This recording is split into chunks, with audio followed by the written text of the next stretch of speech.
नमस्कार, मैं हूं आपके साथ। सोनमला बुलेटिन की शुरुआत करते हैं। राष्ट्रीय राजमार्ग परियोजनाओं को लेकर दिल्ली में समीक्षा बैठक की गई है। आपको बता दें कि बैठक केंद्रीय सड़क परिवहन और राजमार्ग मंत्री नितिन गडकरी की अध्यक्षता में हुई। तो वहीं इस बैठक में मुख्यमंत्री पुष्कर सिंह धामी भी शामिल हुए, जहां बैठक के दौरान मुख्यमंत्री पुष्कर सिंह धामी ने ऋषिकेश बाईपास, अल्मोड़ा, दन्या पनार घाट मार्ग और ज्योलिकोट और खैरान और गैरसैंण कर्णप्रयाग मार्ग और अल्मोड़ा बागेश्वर मार्ग के निर्माण से संबंधित प्रस्तावों के साथ ही राष्ट्रीय राजमार्ग से संबंधित राज्य के तमाम महत्वपूर्ण प्रस्तावों को स्वीकृति दिए जाने का अनुरोध किया गया।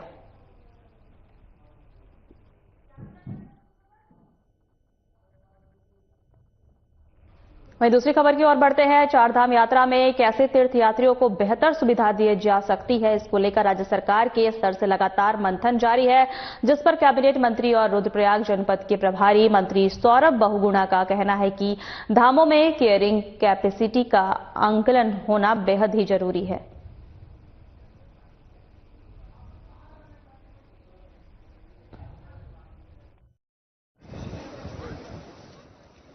कैरिंग कैपेसिटी ज़रूर उसकी एक पूरी उसका डिटेल रूप में उसकी कहीं ना कहीं जांच भी होनी चाहिए, क्योंकि देखिए पर्वतीय क्षेत्र है, आपको मालूम है कि आपदाग्रस्त भी रहता है। बहुत टाइम ऐसा हुआ है, पिछले साल भी जून में वहाँ पर बहुत बड़ी एक आपदा आई थी। 12,000 से ज़्यादा श्रद्धालुओं को वहाँ पे हम लोग ने रेस्क्यू किया था। तो हम कोई भी ऐसी व्यवस्था नहीं चाहते जिसमें कि मैंने आपको बोला कि हमारी पहली प्राथमिकता जनहानि ना हो, हमारे वहाँ पे जो पशु हैं, जानवर हैं, उनके ऊपर कोई विपदा ना आए, इंसानों के ऊपर कोई विपदा ना आए, ये प्राथमिकता है। और हर तीर्थ स्थल की कैरिंग कैपेसिटी की जांच होनी चाहिए, और जो जितनी कैरिंग कैपेसिटी को प्रशासन भी सही तरीके से दर्शन कराने में सफल हो सके, उतनी वहाँ पर। उत्तराखंड के खेल इतिहास की गौरवशाली पहचान गढ़वाल कप फुटबॉल बना। आपको बता दें कि प्रतियोगिता अपने 71वें संस्करण के साथ एक बार फिर युवाओं के जोश और प्रतिभा का मंच बनने जा रही है। वहीं आपको बता दें कि शशिधर भट्ट स्मृति खेल संस्थान के तत्वाधान में ये ऐतिहासिक प्रतियोगिता कोटद्वार में शुरू हो गई है, जिसका उद्घाटन विधानसभा अध्यक्ष रितु भूषण खंडूरी ने किया। आपको बता दें कि 11 जनवरी तक कोटद्वार के स्पोर्ट्स स्टेडियम में चलने वाली इस प्रतियोगिता में देश विदेश के कई नामचीन खिलाड़ी हिस्सा ले रहे हैं।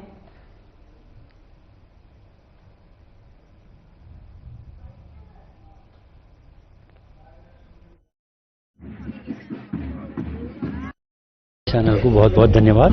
ये जो टूर्नामेंट है, ये इसको 71वां वर्ष होने वाले हैं, और पहले इसको गढ़वाल कप के नाम से जाना जाता था।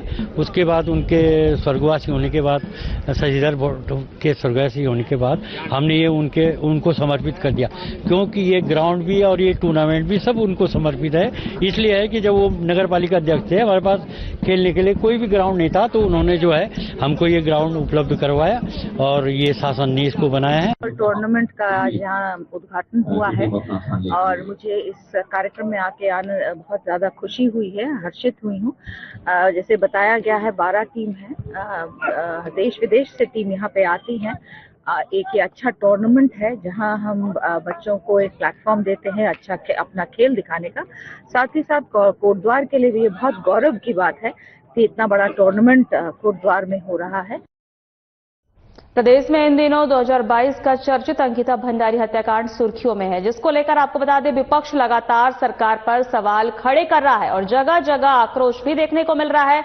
तो वहीं राज्यसभा सांसद नरेश बंसल ने प्रदेश बीजेपी मुख्यालय में प्रेस वार्ता कर विपक्ष पर निशाना साधते हुए बताया है कि प्रदेश की जनता ने जिन तत्वों को नकार दिया है, उनके द्वारा अंकिता भंडारी मामले को दोबारा उजागर कर प्रदेश का माहौल खराब करने का प्रयास किया जा रहा है।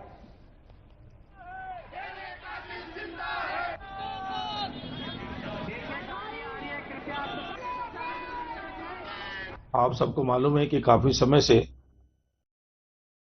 प्रदेश का शांतिपूर्ण माहौल खराब करने का प्रयास उन तत्वों के द्वारा किया जा रहा है जिनको राजनीतिक रूप से जनता पूरी तरह से नकार चुकी है।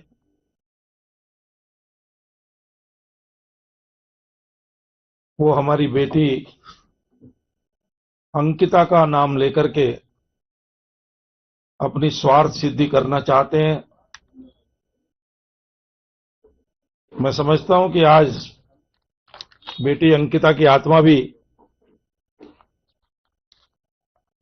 इनको श्राप दे रही होगी कि किस प्रकार से उसका नाम लेकर के ये अपनी राजनीति सिद्ध करने की कोशिश कर रहे हैं। कुंभ क्षेत्र को गैर हिंदुओं के लिए वर्जित किए जाने की तीर्थ पुरोहित की मांग पर त्रिवेंद्र सिंह रावत ने सवाल खड़े किए तो संतों ने उसका स्वागत किया। हरिद्वार लोकसभा सीट से सांसद त्रिवेंद्र सिंह रावत ने इसे जल्दबाजी में दिए जाने वाला फैसला बताया। त्रिवेंद्र सिंह रावत का कहना है कि कुंभ क्षेत्र कहां तक है, पहले इस बात को डिसीजन हो जाना चाहिए। उन्होंने कहा कि कुंभ क्षेत्र की बात है तो इस पर अभी कुछ भी कहा जाना जल्दबाजी होगा, क्योंकि कुंभ क्षेत्र रुड़की, मैंगलोर, बहराबाद, श्यामपुर तक है। फिर ऐसे में गैर हिंदुओं के लिए क्या व्यवस्थाएं होंगी, क्या उनको विस्थापित किया जाएगा या नहीं। उन्होंने इस फैसले में जो है फिलहाल जल्दबाजी में उन्होंने कहा है कि इस पर अभी चिंतन मंथन और अध्ययन करने की जरूरत है।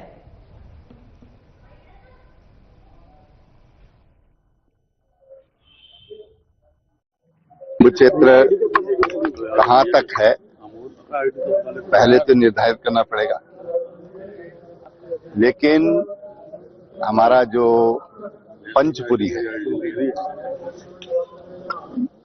और ऋषिकेश है, ये दोनों जो क्षेत्र हैं ये पहले से ही गैर हिंदुओं के लिए वर्जित है। और हर की पैड़ी क्षेत्र में तो कोई रात्रि होटल में भी निवास नहीं कर सकता है। अब कुंभ क्षेत्र की बात है, आपका क्वेश्चन सही है या गलत है मुझे मालूम नहीं। अंकिता भंडारी मामले में विपक्ष और तमाम लोग सरकार से सीबीआई जांच की मांग कर रहे हैं। वहीं कैबिनेट मंत्री गणेश जोशी का कहना है कि सरकार किसी भी जांच से भाग नहीं रही है। एसआईटी पहले ही अपनी जांच पूरी कर चुकी है और अगर ये सबूत मिलते हैं जिसमें सीबीआई जांच की जरूरत पड़ेगी तो फिर सीबीआई जांच भी कराई जाएगी।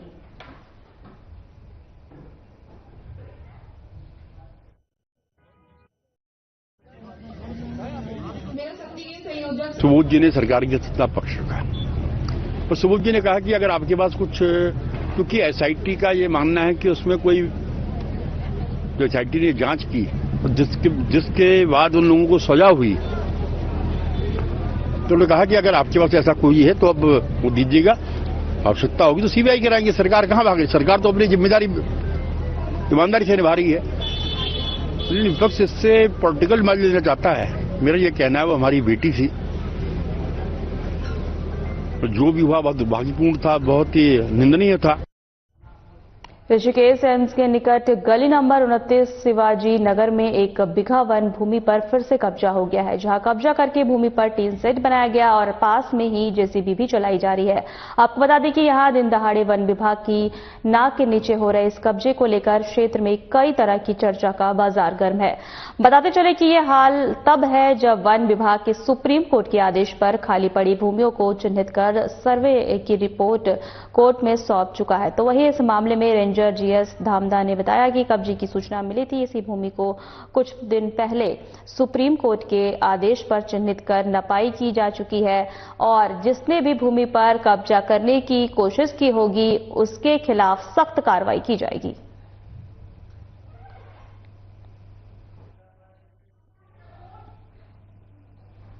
उत्तराखंड के चर्चित अंकिता भंडारी हत्याकांड को लेकर उर्मिला सनावर के खुलासे के बाद एक बार फिर से उत्तराखंड की सियासत में भूचाल आ गया है, जहां अंकिता भंडारी हत्याकांड की सीबीआई से जांच करवाने की मांग को लेकर कोटद्वार में पूर्व सैनिक संघर्ष समिति के बैनर तले विभिन्न सामाजिक संगठनों से जुड़े लोगों ने सड़कों पर प्रदर्शन किया। साथ ही इस दौरान प्रदर्शनकारियों ने बीजेपी सरकार पर वीआईपी को बचाने का आरोप लगाते हुए कहा कि जब तक इस हत्याकांड की सीबीआई से जांच नहीं हो जाती है तब तक वह चुप नहीं बैठेंगे।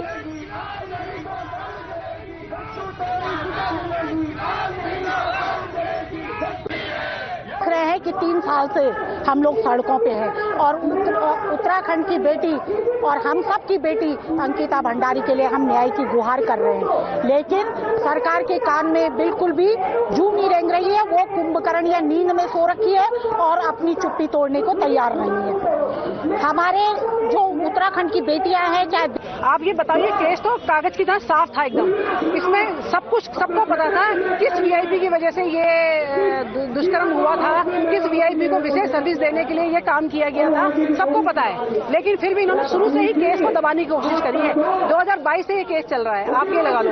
अगर 2022 से अब इतने साल हो गए, 26 आ गया, अभी तक उस बेटी को न्याय नहीं मिला है। अगर ये चाहते तो इसे शुरू में ही न्याय दे सकते थे, लेकिन उन्होंने सरासर उसे दबाने की कोशिश करी है। आप देखो ना, शुरू से पहले दिन से इन्होंने भी जानने का समय आ चुका है। और क्योंकि आपके पास पुख्ता सबूत हैं, आप इधर उधर की बातें न कर ये बता कारवा किसने लूटा है। और हम जानना चाहते हैं आज कि जब उर्मिला सनावर कह रही हैं और उसके साथ अन्य तथाकथित लोग सीधे सोशल मीडिया और अन्य ओटीटी प्लेटफॉर्म्स के माध्यम से कहने पर विवश हो चुके हैं कि कहीं न कहीं इन व्यवस्थाओं को ध्वस्त करने का काम जिसने भी किया है, उन्हें आज कटघरे में खड़ा क्यों नहीं किया जाता। हल्द्वानी के प्राइवेट चंदन हॉस्पिटल का अमानवीय चेहरा सामने आया है। जानकारी के मुताबिक अस्पताल ने अल्मोड़ा में एक मरीज के 2 घंटे इमरजेंसी इलाज किया, जिसका चार्ज 8,000 बिल बनाया गया, लेकिन इलाज के बाद पेशेंट की मौत हो गई और अस्पताल में पूरे पैसे जमा न करने की वजह से परिजनों को मृतक की बॉडी देने से इनकार कर दिया गया, जिस पर पीड़ित परिजनों ने एसएसपी नैनीताल को फोन कर सूचना दी, जिसके बाद एसएसपी मंजुनाथ टीसी ने पुलिस को निर्देश दिए और अस्पताल प्रशासन के खिलाफ सख्त कार्रवाई करने के निर्देश दिए हैं। वहीं आपको बता दें, अस्पताल ने परिजनों को बॉडी सौंप दी।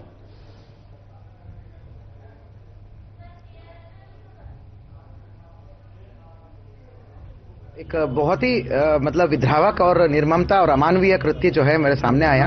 हमें रात को पीड़ित पक्ष के रिश्तेदारों ने बोला कि हमारा रिश्तेदार है, अल्मोड़ा से आए थे, वो एक पहाड़ी महिला है सीमा नाम का, उनका ऑलरेडी तबीयत खराब था और रेफर होके नीचे आए थे सुशीला तिवारी में। उनको जो है रेफर के बाद जो है वो चंदन हॉस्पिटल में एडमिट हुए थे। मात्र 2 घंटे का इलाज चला, मात्र 2 घंटे का इलाज चला के तो 2 घंटे के बाद इनको मृत घोषित कर दिया गया। प्रदेश में मुख्यमंत्री धामी के निर्देशानुसार जन जन की सरकार जन जन के द्वार अभियान चलाया जा रहा है। सरकार का दावा है कि अब तक 216 शिविरों में 1.44 लाख से अधिक लोगों को सीधा लाभ और 18,360 शिकायतों में 13,068 का निस्तारण किया गया है। तो दूसरी ओर प्रदेश कांग्रेस इस अभियान को बीजेपी का महज आगामी चुनाव के लिए टारगेट सेट करना कह रही है। तो वहीं कांग्रेस पार्टी पर पलटवार करते हुए बीजेपी प्रदेश महामंत्री कुंदन परिहार का कहना है कि मुख्यमंत्री धामी के नेतृत्व में चल रही सरकार से ऐसे ऐतिहासिक निर्णयों से कांग्रेस बौखलाई हुई है। साथ ही उन्होंने बताया है कि इस अभियान के तहत प्रदेश के अनेक लोगों को लाभ मिल रहा है, जिसको देखकर कांग्रेस हताश है।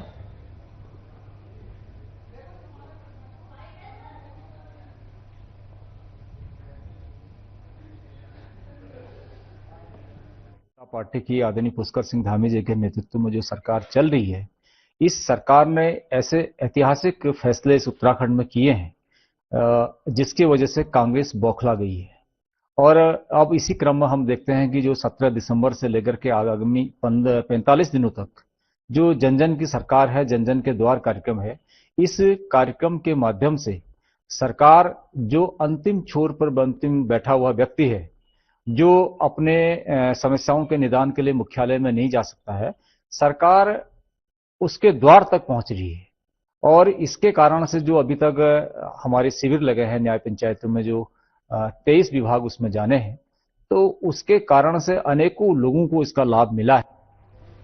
देहरादून नगर निगम द्वारा मृत मुर्गियों को ले जा रहे वाहन का चालान काटा गया, जिस पर जानकारी देते हुए नगर स्वास्थ्य अधिकारी अविनाश खन्ना ने बताया है कि सुबह जब वे राउंड पर थे तब एक ट्रक की चेकिंग की गई, जिसमें पाया गया कि उक्त वाहन में जिंदा मुर्गियों के साथ करीब 65 मृत मुर्गियों को सप्लाई किया जा रहा था। और पूछताछ करने पर वाहन स्वामी कोई ठोस जवाब नहीं दे पाया, जिनके बाद वाहन का चालान चुना और भट्टा पर किया गया।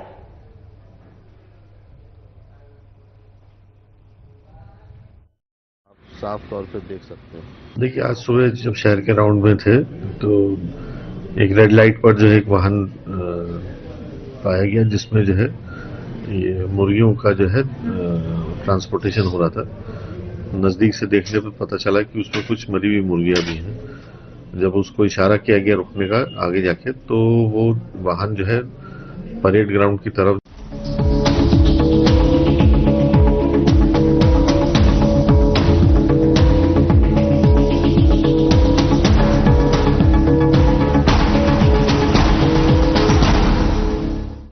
क्या आप जिम जाते हैं, कसरत करते हैं, फिर भी आपकी सेहत नहीं बनती? काजू बादाम किशमिश मेवे प्रोटीन के डिब्बे खाते हैं, फिर भी कुछ असर नहीं होता? तो इसका मतलब है आपका पाचन तंत्र खराब है। और जब तक के पाचन तंत्र दुरुस्त नहीं होगा, आप जितना मर्जी अच्छे से अच्छा खा लो, आपकी सेहत नहीं बन सकती। इसलिए हमारी संस्था सन्यासी आयुर्वेदा ने एक ऐसी दवा का निर्माण किया है जो कि आपके लिवर, आपके पाचन तंत्र को दुरुस्त करने का काम करती है, ताकि आप जो भी खाएं उसका पूरे का पूरा निचोड़ आपके शरीर को लगे, आपकी भूख बढ़े, खाया पिया सही से लगे, नया खून बने, हड्डियों में जान आए, वजन बढ़े और आप मोटे तगड़े खूबसूरत पर्सनैलिटी के मालिक बन जाएं। सिर्फ 655 रुपए की पूरे 1 महीने की दवा होती है और आप इसे घर बैठे 011-45454545 पर फोन करके दवा मंगवा सकते हैं। तो ये थी बात क्लाइमेट चेंज की। अब बात हरी सब्जियों की, जिसे हर इंसान सेहतमंद रहने के लिए खाता है। लेकिन आजकल ये हरी सब्जियां जानलेवा बन रही हैं। कहीं आप भी इन्हें खाकर गलती तो नहीं कर रहे? आजकल के मौसम में बाजार में हरी सब्जियां आपको हर तरफ देखने को मिलेंगी और आप हरी सब्जियां ही खाना भी पसंद करते होंगे।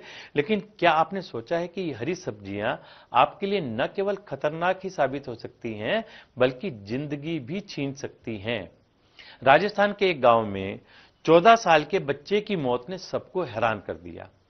बच्चे ने रात के खाने में पत्ता गोभी खाई थी, जो जहरीली थी। डॉक्टरों ने बताया कि ये सब्जी कीटनाशकों के ज्यादा इस्तेमाल के कारण जहरीली हो गई थी।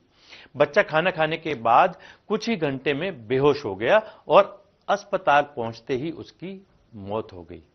पत्ता गोभी जैसी सब्जियां हमारे रोजमर्रा के खाने का हिस्सा हैं, लेकिन इन पर छिड़के जाने वाले कीटनाशकों की, पेस्टिसाइड्स की वजह से ये जहरीली हो सकती हैं। एक्सपर्ट्स का कहना है कि किसानों द्वारा फसल को कीड़ों से बचाने के लिए जरूरत से ज्यादा केमिकल्स का इस्तेमाल किया जा रहा है, जो सब्जियों को जहरीला बनाता है, साथ ही सेहत पर भी बुरा असर डालता है। पत्ता गोभी नहीं, बल्कि भिंडी, बैंगन, टमाटर, पालक, मिर्ची, ऐसी सभी सब्जियों में कीटनाशकों का इस्तेमाल जरूरत से ज्यादा होता है। इन पर ये रसायन चिपक जाते हैं, जो धुलने के बाद भी पूरी तरह से साफ नहीं होते। एक्सपर्ट्स बताते हैं कि इन रसायनों के कारण पेट से जुड़ी बीमारियां, कैंसर और बाकी दूसरी गंभीर स्वास्थ्य समस्याएं हो सकती हैं। इसीलिए सलाह है, आप सब्जी बनाने से पहले उन्हें गर्म पानी में धो लें, वरना आपके लिए ये घातक साबित हो सकती हैं। और अपनों का ख्याल रखें, सुरक्षित रहें।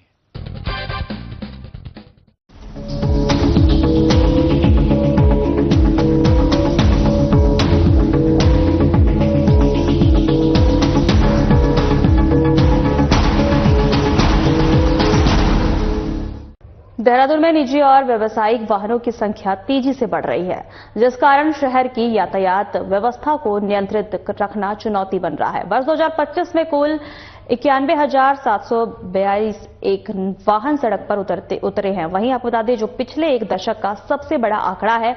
वहीं देहरादून आरटीओ में 2016 में जहां लगभग 60,000 वाहन पंजीकृत हुए थे, 2020 में कोरोना काल के दौरान यह आंकड़ा गिरकर 47,383 रह गया था। लेकिन इसके बाद लगातार आंकड़ा बढ़ रहा है। 2023 में पहली बार यह संख्या 80,000 के पार पहुंची और 2025 में 91,000 का आंकड़ा छूकर नया रिकॉर्ड बना दिया है, जिसमें आपको बता दें 60,043 दोपहिया वाहन है, जबकि 23,213 निजी कारें हैं। कमर्शियल श्रेणी में 2,444 थ्री व्हीलर और 1,638 हल्के मालवाहक वाहन सड़कों पर उतरे हैं।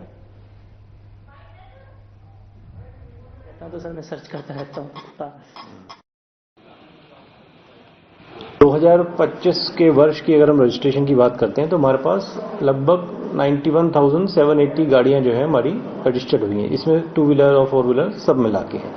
और 2024 की बात करेंगे तो वहाँ 87,000 गाड़ियाँ थी, तो लगभग 4 से 4,500 गाड़ियाँ जो है हमारी एक फाइनेंशियल ईयर में जो है गाड़ियों में बढ़ोतरी हुई है। और उसके बहुत सारे कारण हैं, जैसे जीएसटी की जो छूट मिली, लोगों ने पुरानी गाड़ियाँ ना लेकर नई गाड़ियों में वो शिफ्ट हुए हैं। और बहुत सारे जो अभी हमारी इकोनॉमी की अगर हम बात करेंगे तो उसमें ग्रोथ हुई है, तो लोगों के पास परचेजिंग पावर हुई है, तो इसलिए गाड़ियों के रजिस्ट्रेशन में बढ़ोतरी हुई है। सर क्या लगता है कि गाड़ी के साथ रजिस्ट्रेशन बनाना कितना दबाव पड़ेगा सड़कों पर दबाव, क्योंकि अगर हम एग्जैक्टली देखेंगे तो ये सारी गाड़ियां ऐसा नहीं है कि सिर्फ देहरादून में ही चलेंगी। बहुत सारे लोग जो सर्विस क्लास होते हैं उन्होंने गाड़ी परचेज करी, दिल्ली एनसीआर में जॉब करते हैं तो अपनी गाड़ियां वहां लेके जाते हैं, या अदर स्टेट में कहीं और जॉब कर रहे हैं, तो सारा अफेक्ट हमारे देहरादून में ही नहीं पड़ेगा। लेकिन हाँ, क्योंकि गाड़ियों का रजिस्ट्रेशन बढ़ रहा है। जनपद टिहरी गढ़वाल के देवप्रयाग विधानसभा के विकास खंड कीर्ति नगर के ऐतिहासिक गांव मलेथा में वीर शिरोमणि माधो सिंह भंडारी राजकीय औद्योगिक विकास मेले का रंगारंग आगाज हुआ। इस अवसर पर शेणाधार स्थित वीर माधो सिंह भंडारी के स्मारक स्थल पर देवप्रयाग विधायक विनोद कंडारी सहित ग्रामीणों ने पूजा अर्चना की। इसके पश्चात स्मारक स्थल से मेला परिसर तक मार्च जो है पास निकाला गया, जिसमें वीर माधो सिंह भंडारी की आकर्षक झांकी विशेष आकर्षण का केंद्र रही। मेला स्थल पर मुख्य अतिथि देवप्रयाग विधायक विनोद कंडारी ने दीप प्रज्वलित कर मेले का विधित्व शुभारंभ किया।